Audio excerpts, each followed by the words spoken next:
Well, it's Wednesday, and you know what that means. It's time for another Q&A episode here on OTRS Central. Thanks to all of you that have tweeted your questions for today's Q&A edition. Make sure you continue to send me your questions. The more questions you send, the more Q&A questions get answered. You get the freaking idea. Also, special note again, make sure you book it that sometime this week or weekend. The Survivor Series review series will officially begin, and I will try to get everyone done from 1998 to 2012 between this week and the middle of November. It'll be kind of dicey in terms of with the move and everything. I don't know if I'm going to sit there and be able to do one a day, or if it's going to be something where I have to record a bunch of them in mass and then just upload them at a bunch of different times, or you might have a day or two where there isn't one and then the next day there's 3 or 4 of them. So I don't know. I'll try to do the best I can to space them out. For those of you that care about this stuff, you can watch them in some type of order. All right, let's get started with the Q&A, though. Dexter C73. Should the WWE have a number one contender tournament instead of making the Cena winner the number one contender? They're going to do what they want. The ultimate FU. The attitude adjustment. It's not just Cena's finisher. It's WWE's mindset towards the fans. You might have an attitude, but they're going to do everything they can to try to adjust it. Anti-OTRS. What if WWE had died and we had WCW instead?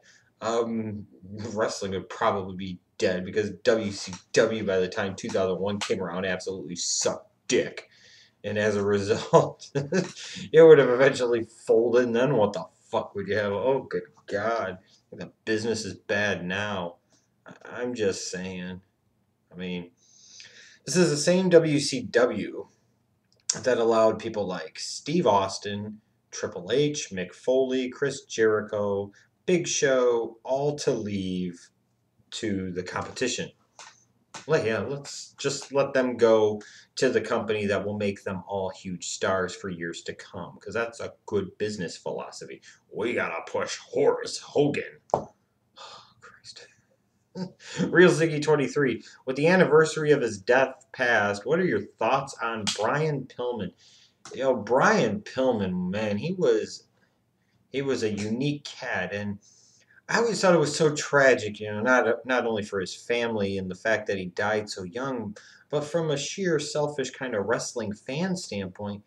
He was so young. He still had his best years ahead of him. I mean, here was a guy that was, like 33 or so when he passed away? He had too much left to give to the business.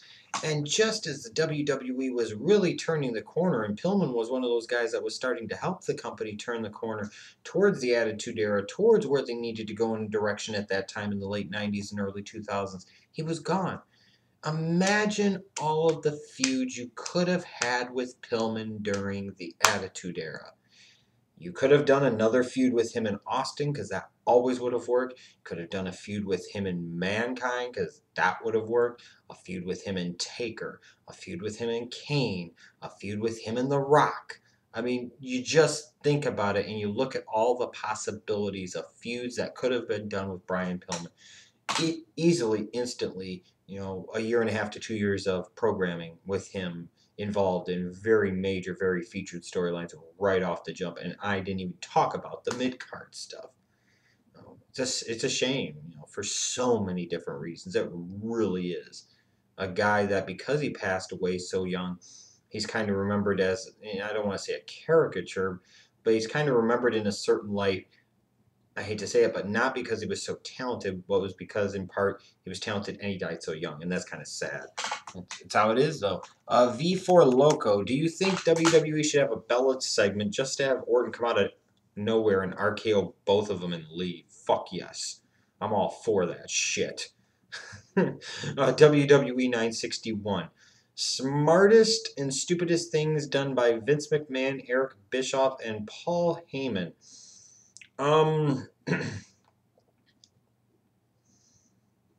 Smartest thing ever done by Vince McMahon was making the decision to go national and international and really make that the identity of what his company was going to be, that was easily the smartest thing he ever did. And all those that sit there and say there was a time-honored tradition, at some point in time, somebody was going to do it. You already had several other wrestling promotions that were running national television in some way, shape, or form. So to sit there and always make Vince the bad guy, I thought was a bit of a cop-out. He deserves to be thought of as a bad guy for, a multitude of reasons, but that was perhaps the smartest thing that he ever did, other than eventually getting close to the end of 97, realizing at the time that he needed a real top heel that he also knew was no threat to leave. He made himself the top heel in that greatest work of all time, the Montreal Screwjob. Stupidest things ever done by Vince. Where do you begin? How do you narrow that down? I mean, the XFL was a disaster financially. Um, Stupidest thing is the Bodybuilder Federation was gay and a bad business decision. Maybe someday the WWE network will be looked upon in a similar light. There's so many things with Vince in terms of stupid things. Going away from an actual booking team to going to writers and just the whole creative process and structure of the WWE today. Eric Bischoff and Paul Heyman. And Paul Heyman, stupidest thing he ever did was never getting somebody to actually handle the money and run the business portion of ECW. It was pretty much him doing all of it. He didn't delegate enough. The smartest thing he ever did, Heyman, was he saw an opportunity in the mid 90s to be ahead of the curve and do something at the time that no other wrestling federation was doing.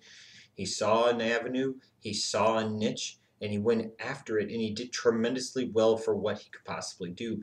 Eric Bischoff, smartest thing he ever did was try to go toe to toe with WWF.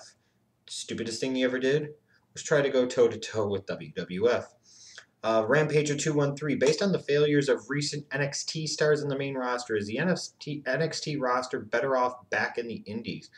No, I would assume they make more money if they got to the WWE main roster, and you work in the business to make a living and make money. I guess it depends on your perspective of better. If you're just a fan and you only care about the fan aspect of it, maybe you do like it better for them in the indies. But I guarantee you, their bank account for a lot of them probably likes it better in the WWE. A Smith 906. Interesting question. Is ECW overrated? Um, no. Maybe? Yes? Oof. To a degree, yes. But I think it's more so the nostalgia associated with ECW and the fact that it's been gone for 13 plus years now. People tend to glance and glare over some of the bad things that were going on towards the end of that company, even though there was still some good going on. In some ways, I think it's incredibly underrated because a lot of the concepts and ideas that WCW and WWF used during the Monday Night Wars were ripped off blatantly from ECW. So in some ways it was overrated, some ways it's underrated. Some ways it gets its just due. Let's see here. W. Rain Foster, even though you hate Wrigley Field, what's your thoughts on the whole renovation plan?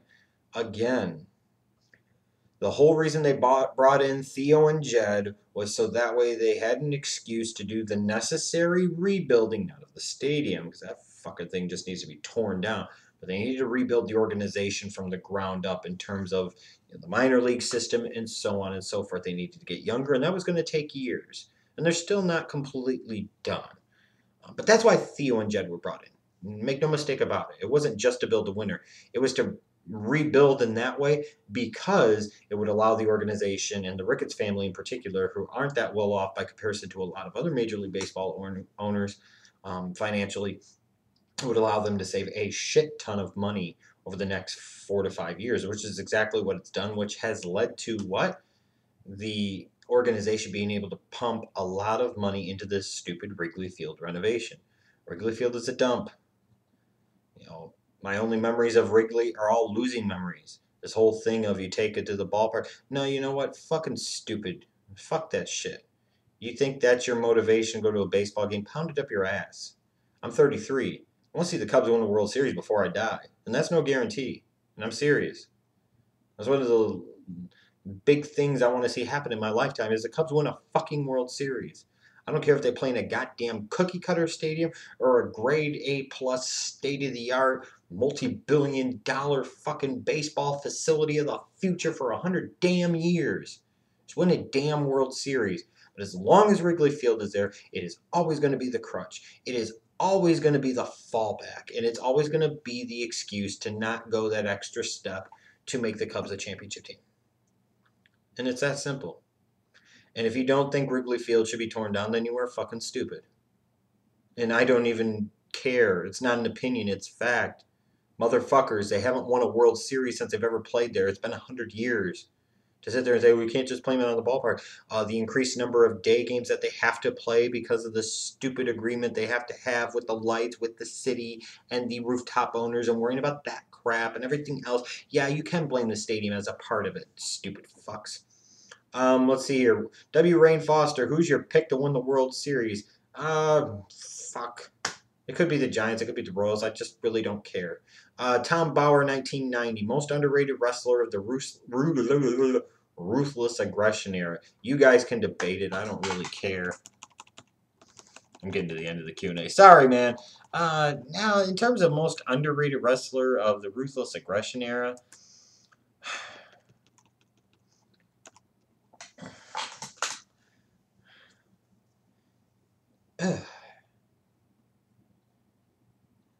it depends on your definition of underrated. I think Shelton Benjamin over the years in general was underrated by the WWE. I think he could have done more than they ever envisioned for him. At Lex Express, does a Lesnar Orton match interest you? We haven't seen them square off in about 12 years. No, it really doesn't. And I think, frankly, it only interests a lot of people because they don't want to see Lesnar Cena again. We know how that goes. The Duck 97. Are there too many wrestlers on the current WWE roster? They could have 20 wrestlers or 300 on the fucking roster. If they don't find better ways to incorporate more of them and do better with them, it doesn't matter how many you have. I don't think the issue is that they have too many. I think the issue is what they do with them. Cyanide Rain, do you think John Cena should end every Raw with an electronic diary a la Doogie Howser?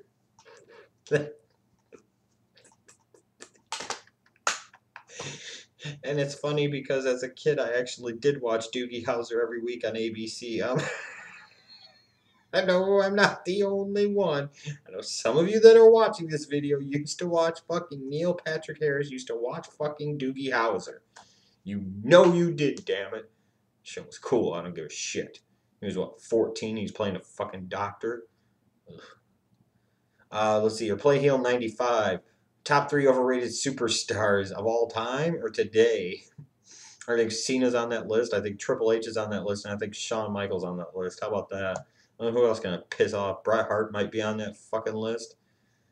People talk about Stone Cold being the greatest of all time, and his run at the top was 4 years. I think that makes him kind of overrated in a way, not totally, but like I said, overrated in terms of the reality versus what was perceived. And the perception by many is that Austin's the greatest of all time. How the fuck can you be the greatest of all time? And you really effectively, in a lot of ways, only had to run at the top for 3.5 years. You know, you had a supernova period of time, but there's something to be said for sustained excellence and greatness. I'm sorry, that's the way you do it. Let's see here. Dave Eckert 1. I just about jizz my pants when Don Tony plugged your show. LOL, that's badass. I did not know he plugged it. You know what? You need to sit there and send me the link or whatever to let me hear when he plugged it. I've always liked Don Tony. I like Kevin Castle too, honestly, when he's not interrupting him. You know what? They're two kind of older, well, they're older than me, but they're two kind of old, grumpy men when it comes to professional wrestling. And you know what? They're usually fucking right, just like I am. We have reasons to be old, grumpy men about this shit because the shit that goes on in professional wrestling is fucking stupid. We got to teach the next generation so that way in 15, 20 years, a lot of you can be old bitter fucks about professional wrestling like we are and impart your knowledge to the next generation. Thanks to you guys that submitted your questions for this Q&A. I'll be back with another Q&A Friday and some other videos coming up throughout the week. Whatever.